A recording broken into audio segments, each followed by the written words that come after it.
Hi, I'm Nolan Finley, editorial page editor of the Detroit News, here in the Detroit News newsroom for our DebtNews.com webcast. I'm joined by Henry Payne, our political cartoonist, also editor of the MichiganView.com, the place for conservative news and opinion in Michigan. Henry, we still don't know a whole lot about the Republican race. It's too early to make any sort of projections there, but some media outlets in town are calling this race on the Democratic side for Lansing Mayor Verge Bonero, and to me that is just a remarkable development.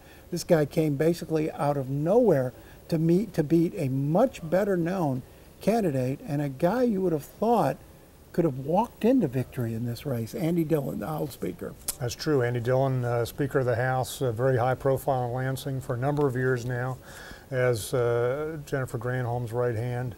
And Bonero comes into this race with almost no name recognition. But right. the key here, Nolan, and the pollsters have seen this for a while, is that Andy Dillon was pro-life. Mm-hmm. And if you polled on that single issue, Bonero instantly became known simply because he was the more traditional pro-choice candidate in a Democratic race. And that was the deciding issue, I believe. But to get that issue out to the voters, Verge Bonero needed huge support from the labor unions. He needed huge infusions of cash from the UAW, from the AFL-CIO, from the Michigan Education Association. They basically took over his campaign, put money in it, crafted a campaign, and pushed him apparently over the top here. It is a testament to the power of the labor unions in the Democratic Party.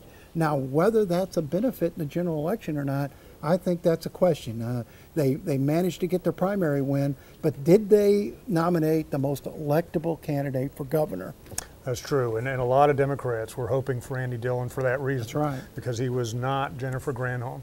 Verge Bonero is Jennifer Granholm on steroids. I mean, this is a guy who's absolutely wedded to the old line, special interests in that party, and people think if they're looking for change in this election, that could be a real problem. It sets up an interesting race no matter who's nominated on the Republican side.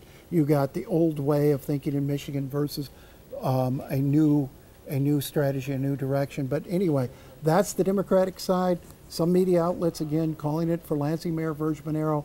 We'll be back after a while to talk about the Republican race when we get a better view of that race and who's going to come out on top. Again, I'm Nolan Finley. We're in the newsroom of the Detroit News.